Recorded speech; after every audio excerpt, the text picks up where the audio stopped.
Baseline survey कराया है। Baseline survey जो कराना था उसके पीछे हमारा जो ऑब्जेक्टिव था वो ये था कि पिछले लगभग 1.5 साल से हमारे बच्चे नियमित रूप से विद्यालय नहीं आ पा रहे हैं और जो विद्यार्थियों की जो क्षमताएं हैं, जो उनकी सीखने का जो स्तर था, निश्चित रूप से वो वैसा नहीं होगा जैसा जब बच्चे नियमित रूप से विद्यालय आते हैं तब जैसा होता है वैसा स्तर अभी नहीं होगा। इसी तो स्तर में कितना अंतर आया है इसी को यही जानना हमारा पहला ऑब्जेक्टिव था। तो आप सभी लोग बधाई के पात्र हैं कि आप लोगों ने अच्छे से उस सर्वे को किया है। हमारा जो बेसलाइन सर्वे है उस बेसलाइन सर्वे में आप लोगों ने देख ही लिया है कि क्या स्थिति है। आप लोगों को, जिन लोगों ने अपने बेसलाइन सर्वे के प्रश्न पत्र जांच लिए हैं, उनको पता भी होगा कि उनके स्कूलों की क्या स्थिति है। लेकिन अभी भी जो अधिकांश जिले हैं उन्होंने अभी तक उनकी सही डेटा एंट्री पूरी नहीं की। यदि हम देखें तो अभी वर्तमान में सिर्फ नीमच है टॉप पर जिसके 68% स्कूलों ने एंट्री की, बैतूल के 40% और बाकी सारे जो जिले हैं आप यहाँ देख रहे हैं कि वो सारे जिलों के परसेंटेज काफी कम है। मतलब इतने कम स्कूलों ने ही अभी तक रिपोर्टिंग की है। जबकि बेसलाइन सर्वे का जो ऑब्जेक्टिव, मैंने जैसा आपको पहले कहा था कि इसका ऑब्जेक्टिव ही यही है कि जब बच्चा स्कूल आना शुरू हुआ है तो हमको ये पता हो कि पिछले 1-1.5 साल में वो कितना भूल चुका है या कितना उसका लर्निंग लॉस हुआ है, क्योंकि उस लर्निंग लॉस को, उसकी प्रतिपूर्ति हमको करनी पड़ेगी। उस बच्चे को हमको विशेष रूप से पढ़ाना पड़ेगा। तो हर बच्चे का एनालिसिस हम तभी कर पाएंगे जब हम ये जो हमारा बेसलाइन सर्वे था उसको हम देखें और हम ये उसका एनालिसिस करें कि कौन से ऐसे प्रश्न थे जो बच्चे नहीं कर पाए और कौन से ऐसे प्रश्न थे जो बच्चों ने आसानी से कर लिए। तो आप देख रहे हैं कि अभी तक सिर्फ 22% विद्यालयों ने ही विमर्श पर बेसलाइन सर्वे की एंट्री की है। तो मेरा सभी लोगों से ये अनुरोध है कि आप 6 तारीख तक कोशिश करिए कि सभी विद्यालय इस बेसलाइन सर्वे की प्रविष्टि कर दें। इसके बिना हम अपने बच्चों की वर्तमान स्थिति का आकलन नहीं कर पाएंगे और यदि हम उन बच्चों को जाने बिना पढ़ाना शुरू कर देते हैं तो बच्चे बोर हो जाएंगे और उन्हें लगेगा कि अच्छा, उनको तो कुछ समझ में नहीं आ रहा है और कहीं ना कहीं वो धीरे धीरे आगे चल के आपके ड्रॉप आउट का कारण बनेंगे। तो ये बहुत ही जरूरी चीज है, इसलिए जो सर्वे आप लोगों ने किया है उसके आधार पर कृपया एनालिसिस करिए और एनालिसिस करने के बाद तरह से पढ़ाया जाना है उसके बारे में हम अब आगे बात करते हैं। इस बेसलाइन सर्वे के बाद हमको ये देखना बहुत जरूरी है कि अब बच्चों को उस स्तर तक हमको लाना है कि वो इस साल का जो पाठ्यक्रम है, जिस भी कक्षा में वो है, उस पाठ्यक्रम को वो सही ढंग से समझ सके। तो जो अकादमिक वर्ष 21-22 के लिए हमारी जो योजना है, आप यहाँ देख रहे हैं कि 1 सितंबर, अक्टूबर, ऑनगोइंग और अक्टूबर से जनवरी तक का इसमें 3 बॉक्स बने हुए हैं।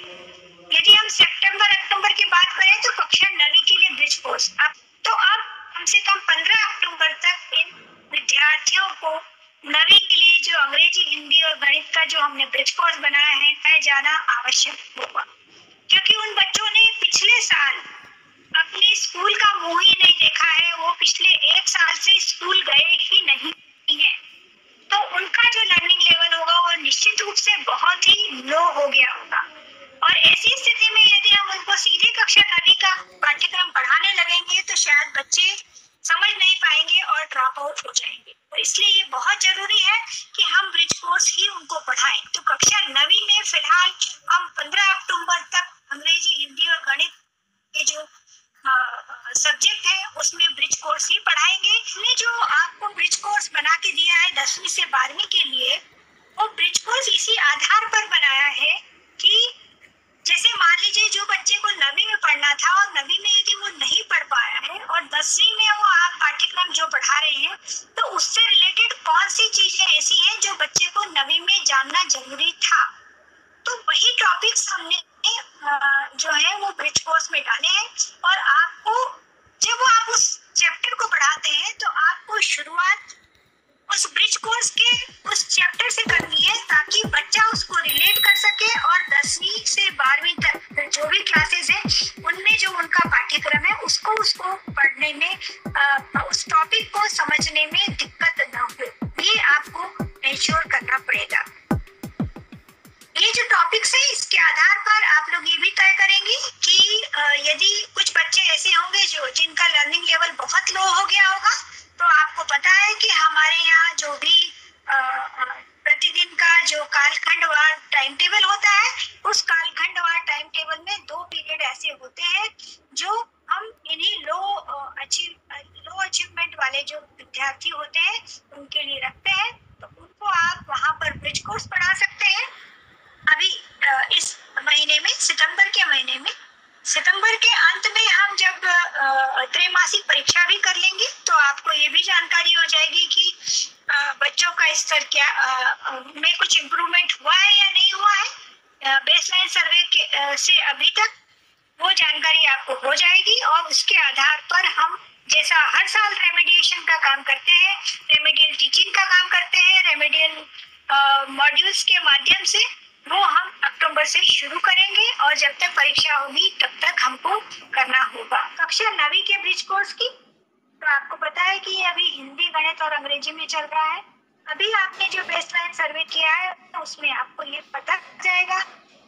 कक्षा 9वीं में जो बच्चा है आज की डेट में, उनमें से कितने बच्चे किस लेवल में है। क्या वो 3 से 5 के लेवल में है, 6 से 8 के लेवल में है, या वो वास्तव में कक्षा 9 के लेवल में पहुंच चुके हैं। ये आकलन करने के बाद आपको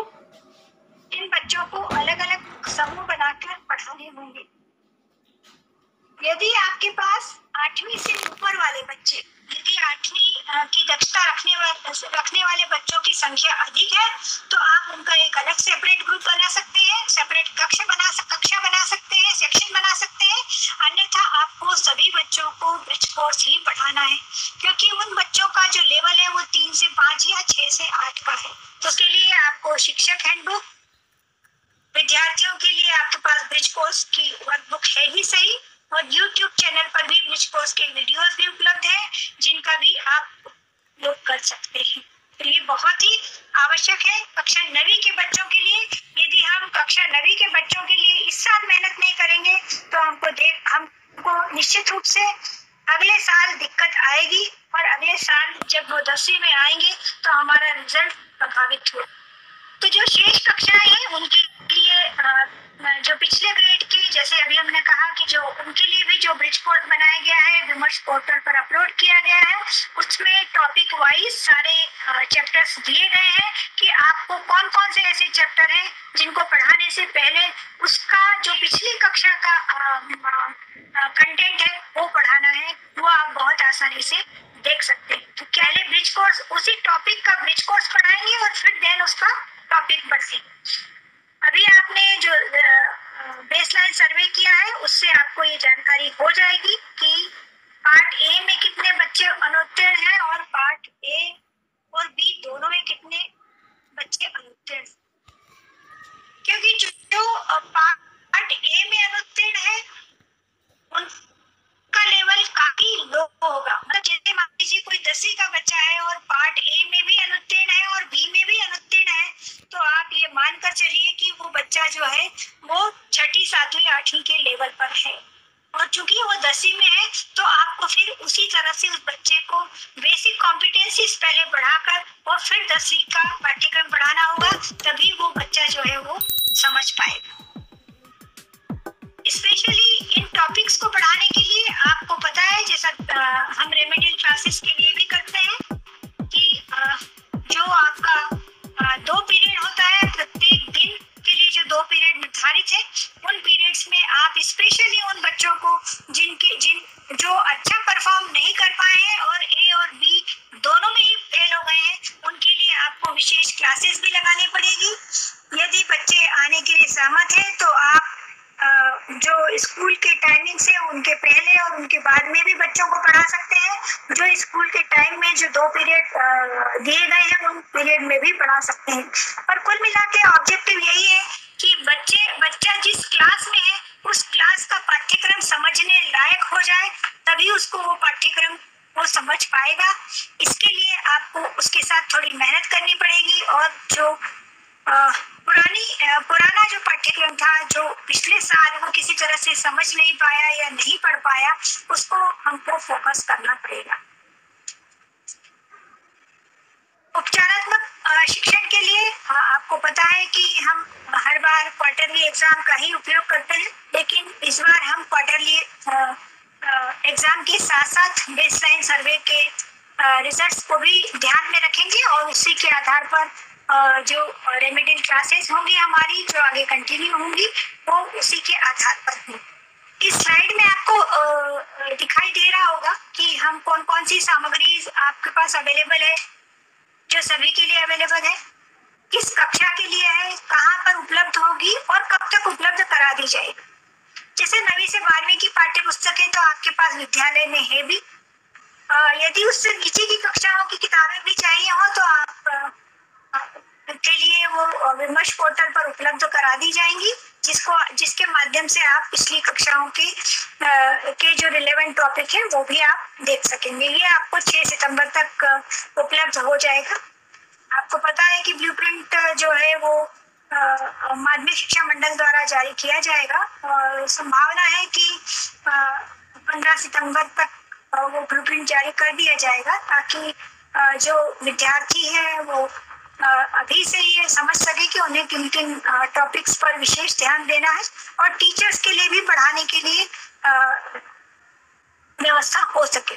कक्षा 9वीं में विज्ञान, 10वीं में अंग्रेजी, गणित और विज्ञान, कक्षा 11वीं और 12वीं में भौतिक विज्ञान, जीव विज्ञान, रसायन विज्ञान, गणित और अंग्रेजी। सोशल साइंस के सब्जेक्ट्स में भी हमने मैपिंग कराया था, लेकिन सोशल साइंस के जितने भी सब्जेक्ट्स थे 11वीं 12वीं के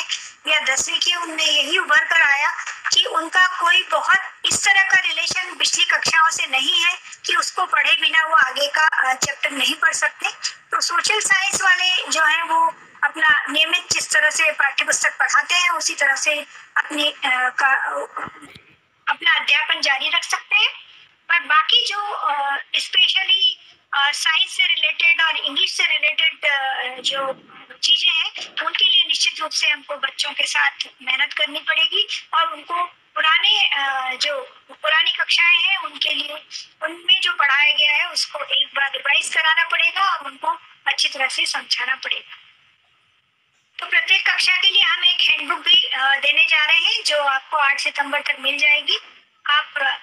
पढ़ाते वक्त उन वीडियोस का उपयोग भी कर सकते हैं, जो वीडियोस आपके पास ऑलरेडी विमर्श यूट्यूब चैनल पर उपलब्ध है, आप उन वीडियोस का उपयोग कर सकते हैं। विद्यार्थियों के अभ्यास के लिए वर्कशीट भी हम तैयार कर रहे हैं, जो आपको 6-7 सितंबर तक विमर्श पोर्टल पर उपलब्ध हो जाएगी।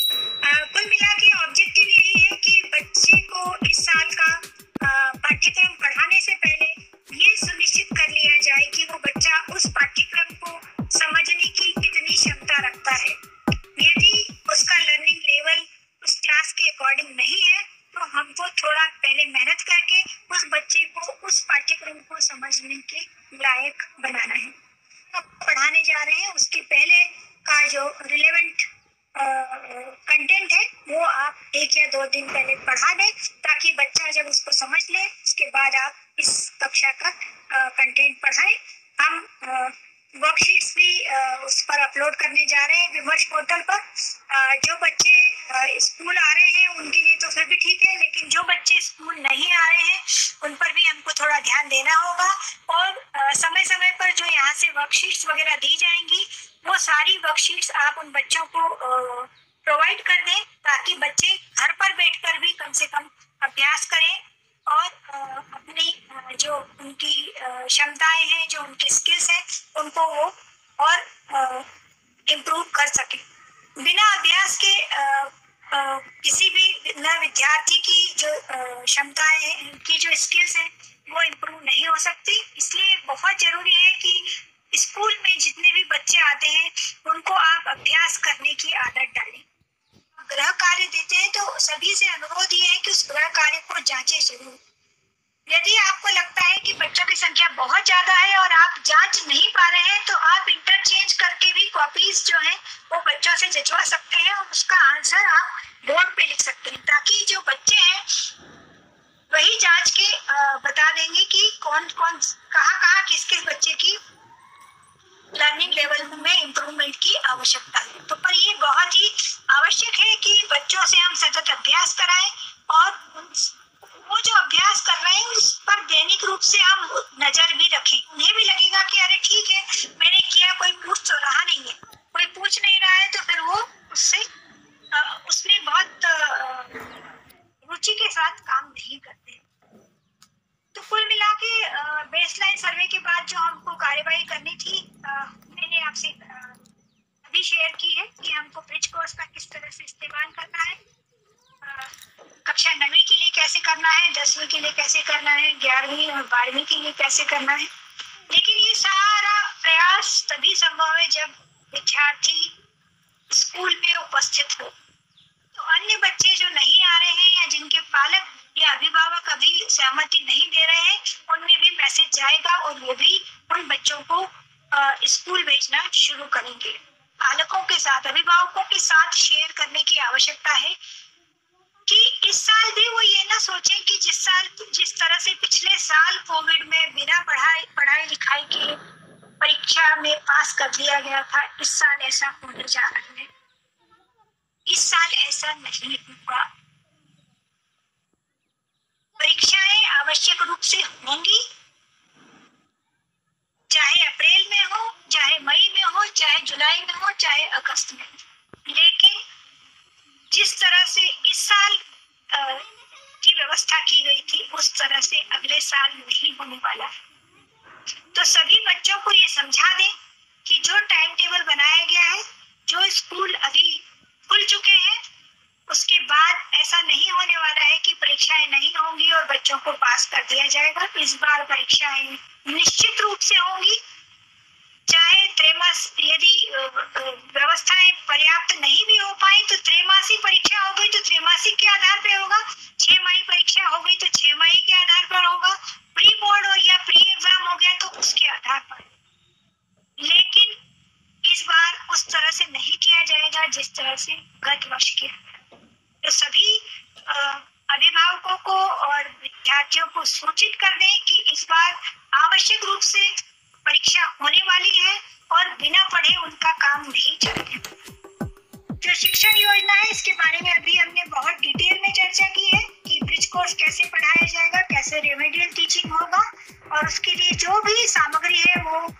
हम विमर्श पोर्टल पर उपलब्ध करा रहे हैं। सभी से अपेक्षित यही होगा कि वो विमर्श पोर्टल पर दी गई सभी सामग्री का